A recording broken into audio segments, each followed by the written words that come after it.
या बातमीचे प्रायोजक आहेत हॉटेल बडेपीर, शाखा number 2, Lakshmi market, Vijapur west, Solapur.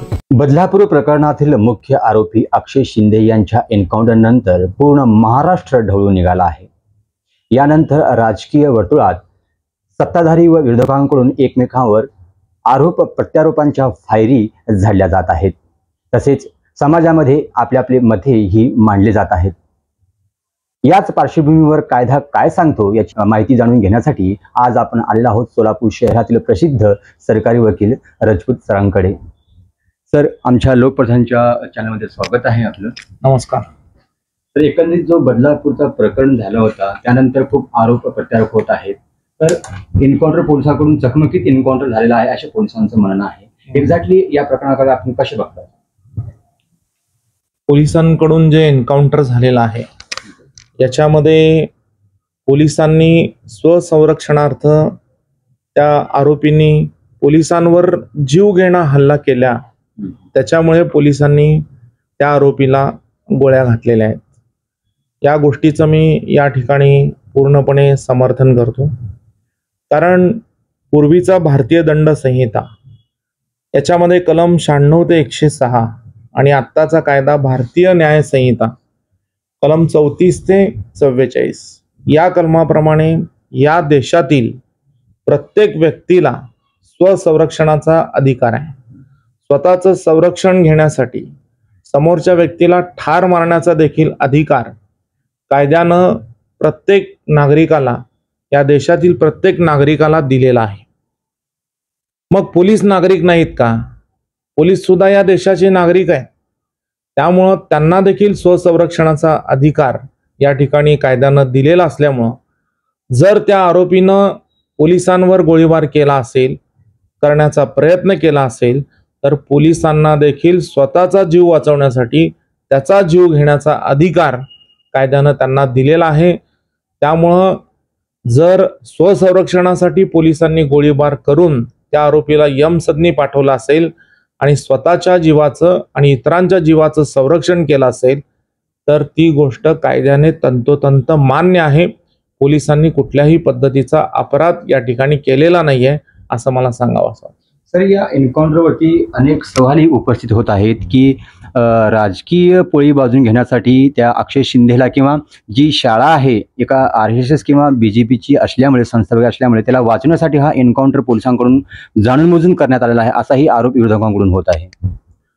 विरोधक काय बोलतायत याच्याबद्दल सत्यस्थिती त्यांना माहीत असावी, परंतु आता जी सत्यस्थिती समाजासमोर येतेय तर त्याच्यामध्ये कोणताही राजकीय संबंध त्याच्यामध्ये नाहीये। आता कोणतीही शाळा कोणाच्या मालकीची आहे, त्याचा मालक कोण आहे, त्याचा संस्था चालक कोण आहे, तिचा एक अपराध, एक निंदनीय कृत्य झालेला आहे। त्यामुळे ते कृत्य झालं असेल तर त्या पद्धतीनं गुन्हेगारांवर नोंदवलेला आहे। त्याचा तपास या ठिकाणी योग्य पद्धतीने पोलीस यंत्रणा करत होती आणि तपास योग्य पद्धतीने चालू असताना जर त्या आरोपीनं अशा प्रकारचं कृत्य केलं असेल तर ते कृत्य कायद्यानं चुकीचं होतं आणि पोलिसांनी कायदा पाळण्यासाठी स्वतःचं जीवाचं रक्षण करण्यासाठी कायद्याचा वापर करूनच त्या व्यक्तीला गोळ्या घातलेल्या आहेत।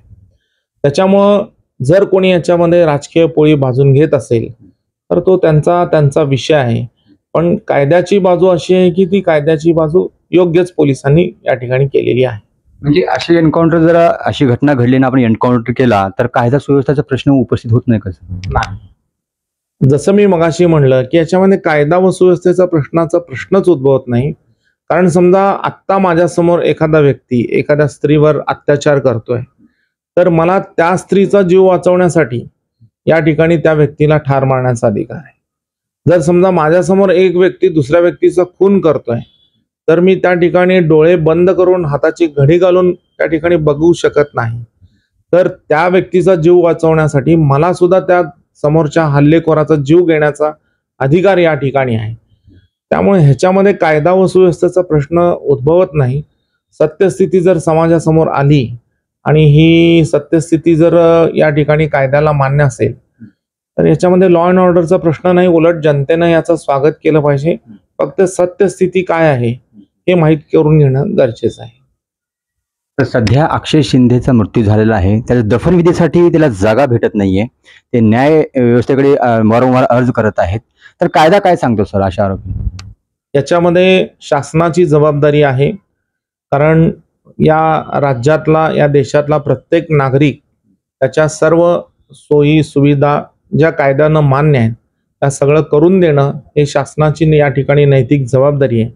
जर त्याला जागा मिळत नसेल तर शासनाने ती जागा त्या व्यक्तीला, त्या व्यक्तीच्या नातेवाईकांना त्याचं प्रेत पुरण्यासाठी उपलब्ध करून दिली पाहिजे, असं भारतीय राज्यघटनेमध्ये सांगितलेलं आहे. त्यामुळे ही शासनाची नैतिक जबाबदारी आहे की ती जागा त्या ठिकाणी उपलब्ध करून त्या संबंधित कुटुंबाला दिली पाहिजे. धन्यवाद सर, आपण वेळ दिलात आमच्या चॅनलला. हे होते सुप्रसिद्ध सरकारी वकील राजपूत सर. जो बदलापूरचा एन्काउंटर झालेला आहे तो योग्यच आहे आणि याला समर्थन सुद्धा सरांनी केलेलं आहे.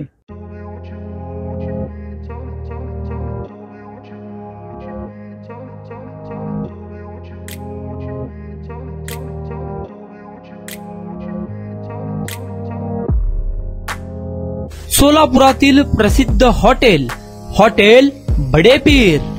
सोलापुरात हॉटेल बडे पीर शाखेच्या यशस्वी वाटचालीनंतर आता आमची दुसरी शाखा लक्ष्मी मार्केट विजापूर वेस येथे सुरू झाली आहे. Mutton biryani, chicken biryani, mutton व चिकनचे विविध आयटम्स उपलब्ध.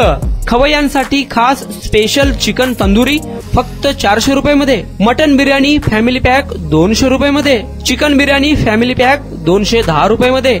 याशिवाय स्पेशल मटन चाप, इराणी गुलस्तानी, मटन खुर्चन यासोबत विविध डिश उपलब्ध. खास जुम्मा स्पेशल खिचडा, कद्दू खीर, दालचा खाना मिळेल.